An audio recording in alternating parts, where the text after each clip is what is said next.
And this is our song, Be Strong and Courageous. Here we go.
Marching here. Be strong and courageous, strong and courageous. Do not be afraid, do not be afraid, do not be discouraged, for the Lord God is with you wherever you may go. Do not be afraid, be strong and courageous, strong and courageous. Do not be afraid. Afraid, do not be discouraged, for the Lord God is with you wherever you may go. Do not be afraid, wherever you may go. Do not be afraid. Jesus is my strong defender. Jesus will deliver me. My delight in my desire. Jesus is my destiny. Jesus is my strong defender. Jesus will deliver me. My delight in my desire. Jesus is my destiny. Jesus is my destiny.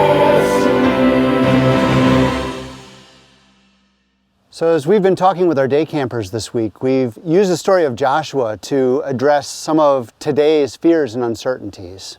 Having just become the leader of a nation, Joshua is standing on the banks of the Jordan River looking across at the city of Jericho. This is the doorway into the land that God has promised to give them. And he's heard some unsettling things. For one, that's a big city.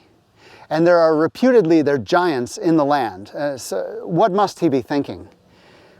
Man, those are big walls. Man, that is a really big army. Wow, those are big people. My people are really tired. I'm tired. I don't know that I'm really up for this, God. It's at that moment that God speaks into Joshua's fears. He says, Joshua, have I not commanded you? Be strong and courageous. Do not be frightened, do not be dismayed, for the Lord your God is with you wherever you go. In other words, if all of that looks really big, I'm bigger. If you're feeling weak and tired, I'm strong. And if you're feeling all alone, I'm with you wherever you go. It's easy to imagine that Joshua was still probably scared walking into that situation. And in our situation, it's easy to imagine that maybe God has stepped out of the story a little bit. After all, It seems like bad things are happening to good people every single day these days. These are people that are genuinely trying to follow God and do the right thing. In the midst of this, we're told that God has not left the story. He does care, and He's doing more than we realize.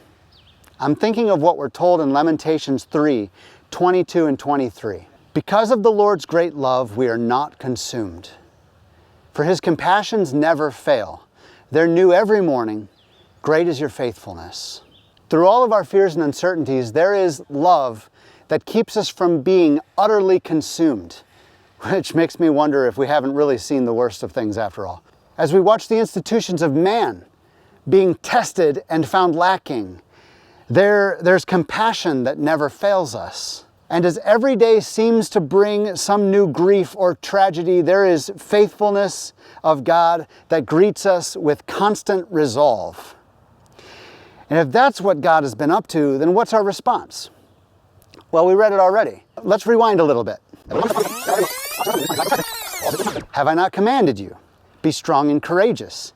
Do not be frightened and do not be dismayed, for the Lord your God is with you wherever you go.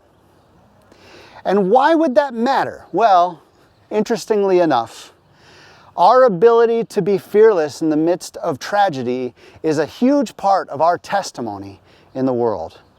Look at Philippians 1:27 to 28.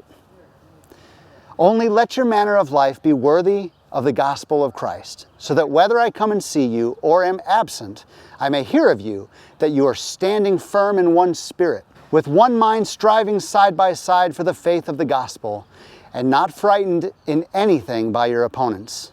This is a clear sign to them of their destruction, but of your salvation, and that from God. I pray for you this week, as I'm praying for our day campers, that you would rise to meet the tragedies of this day with the confidence of a child of the living God. If all of that looks big, He's bigger. If you're feeling weak and tired, He's strong. And if at any point you're feeling alone out there, He's with you wherever you go. Hopefully, we'll see you here very soon. And until then, the Lord is with you.